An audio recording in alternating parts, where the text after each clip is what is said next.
Hello guys, कैसे हैं आप लोग। आज जो मैं स्टोरी लेकर आया हूँ, ये स्टोरी है एक विश्वास की, एक कर्म की। हमारे जीवन में हम नसीब को बहुत कोसते हैं, हम कल पर बहुत कुछ छोड़ देते हैं। हम जिंदगी को जिस राह पर लेकर जाते हैं, हम उस राह के अंदर हमेशा ये रहा यार, जो होगा अच्छा होगा, जो मैं कर रहा हूँ अच्छा कर रहा हूँ, जो मेरे साथ भगवान करेगा अच्छा करेगा। लेकिन भगवान अपॉर्चुनिटी देता है इंसान को, बस उस अपॉर्चुनिटी को समझना हमारे तक है। तो आज की जो कहानी है वो कहानी इसी से रिलेटेड है। आई होप आपको इस कहानी से बहुत कुछ समझ आएगा, बहुत कुछ आपके जीवन में चेंजेस आ जाएंगे और एक नया नज़रिया देखने को मिलेगा अगर इस कहानी को आप तसल्ली पूर्वक देखो, सुनो। तो देर न करते हैं कहानी को शुरुआत। एक गांव में एक साधु बैठा था। साधु भगवान की बहुत तपस्या करता था, रात दिन उसकी तपस्या में मगन था। न जाने उस गांव में एक बार बाढ़ आ गई। बाढ़ इतनी आई कि त्राहिमाम होना शुरू हो गया। हर कोई अपने आप को बचाने के में लग गया, लेकिन साधु एक पेड़ के नीचे बैठ के ध्यान में था और उस ऊपर वाले को याद कर रहा। हर कोई अपने आप को बचने के लिए एक पहाड़ है उस पर चढ़ने की कोशिश में लग चुके। इतने में एक शख्स की नजर उस साधु पे पहुंचती है। वो शख्स जो है साधु के पास आता है और उसे बोलता है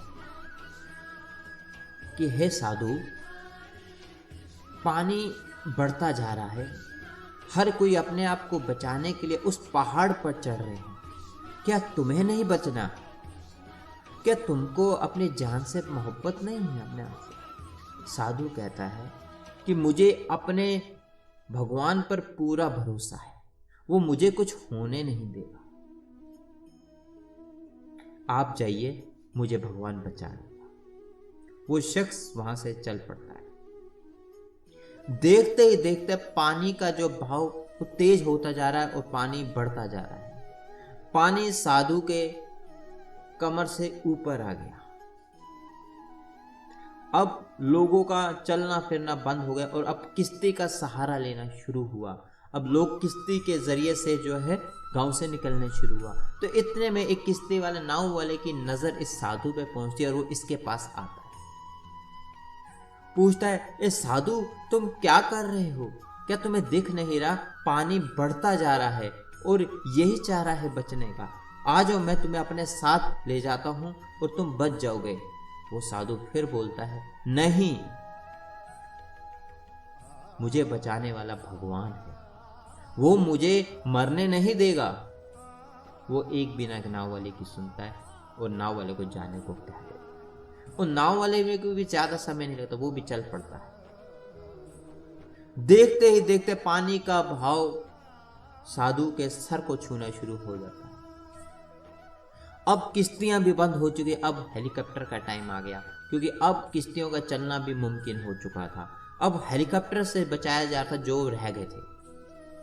एक हेलीकॉप्टर को वाले को दिखता है कि साधु जो है बिल्कुल पानी में डूबता जा रहा है, सिर ही सिर दिख रहा है। वो ऊपर से रस्सी फेंकता है और रस्सी जाके साधु के पास गिरती है। वो साधु को कहता है, ए साधु, क्या कर रहे हो? ऊपर आ जाओ, नहीं तो मर जाओगे। लेकिन वो साधु के सर पर भगवान का इतना वो जुनून था, वो फिर कहता है, नहीं, मुझे बचाने वाला वो है, मैं उसकी दिन रात तपस्या करता हूँ। ये देखते, लेकिन हेलीकॉप्टर वाले ने जो पर्सन उसने कहा, आ जाओ, यही एक चांस है, इसके बाद कोई तुम्हें बचा नहीं पाएगा। वो कह रहा है, मुझे बचाने वाला वो खुद है। तो इतने में हेलीकॉप्टर वाला जब देखता है कि ये नहीं मानता, वो चला जाता है। देखते ही देखते पानी जो है साधु के सर के ऊपर से चला जाता है और वहीं पे साधु की डेथ हो जाती है। साधु मरने के बाद भगवान के पास जाता है और भगवान से पूछता है, मैंने पूरी जिंदगी आपकी तपस्या की, साधना की। मुझे पूरा विश्वास था कि आप मुझे बचा लोगे, लेकिन आपने मुझे बचाया नहीं। ऐसा क्यों? कहां मेरी तपस्या में खोट रह गई थी? कहां पर ऐसा हुआ था कि मैंने कुछ गलती किया कि आपने मुझे नहीं बचाया? तो भगवान जानते हो क्या कहते हैं? हे साधु, तूने मेरे तपस्या करी, मैं खुश हूं, इसीलिए तो मैंने तेरे पास एक शख्स भेजा था, याद कर। नहीं तो खुद सोच, इतने लोग जा रहे थे, किसी ने तुझे आवाज नहीं दी। उस शख्स ने तुझे बोला कि चल मेरे साथ उस पहाड़ पर चलते हैं, तू उसकी ना माना। मैंने दूसरी बार एक नाव तेरे पास भेजी, तू फिर भी ना माना। तीसरी बार मैंने हेलीकॉप्टर भेजा, तू तब भी ना माना। ये बता, तू चाह क्या रहा था? मैंने 3 जरिए तुझे भेजे बचाने के, लेकिन तू एक जरिया ना था। आज अगर तेरी मौत हुई, वो तेरे कारण हुई। मैंने अपना कर्म किया, क्योंकि जो तुम कर्म करते हो मैं उसी का फल देता हूं। तुमने तपस्या की तो मैंने तुम्हें बचाने के लिए 3 चीजें भेजी, लेकिन तुमने वो अवसर खो डाला।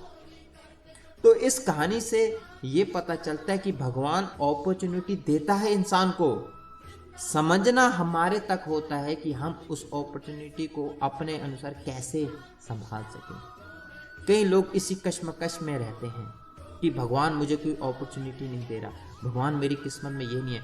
हर किसी की किस्मत में उसने अपना अनुसार रिजेक्ट दिया है, हर किसी को उसने अपने अनुसार सब कुछ दिया है, लेकिन बस समझना हमारे तक है कि हमें उस अवसर को कैसे पहचानना है। कभी कभी क्या होता है ना, भगवान हमारे सामने रख देता है, लेकिन हम बस कुछ अड़ियल हो जाते हैं, हमारा मन अपने ही ख्यालों में रहता है, हम उस अपॉर्चुनिटी को देख ही नहीं पाते और हम चाहकर भी कुछ कर नहीं पाते। तो उठो, कल पर मत छोड़ो। अगर आपको कुछ करना है, जिंदगी में कुछ पाना है, जिस दिन आपके मन में जैसे कुछ करने के तो करना शुरू कर दो। ये मत सोचो कि मैं थोड़े पल के बाद करूंगा, थोड़े कल के बाद करूंगा, थोड़े समय के बाद, क्योंकि सब कुछ हमारे हाथ में है, समय हमारे हाथ में है। ये एक बार चला गया तो चला गया, ये मुड़ के नहीं आता। इसीलिए ऊपर वाला अपॉर्चुनिटी हर किसी को देता है, समझना अपने तक है, क्योंकि हम अपनी मन की सुनकर हम वो चीजें खो देते हैं, बाद में इसका पछतावा रहता है कि काश समय में पहले हम वो चीज समझ चुके होते, हमारी जिंदगी आज कुछ और होती। तो इस कहानी से हमें यही समझ पड़ा है, कल करे सो आज कर, आज करे सो अब। आपको ये कहानी कैसी लगी मुझे कमेंट में जरूर बताएं, और ऐसी कहानियों को और सुनने के लिए चैनल को सब्सक्राइब जरूर करें। दीजिए इजाज़त, नमस्कार।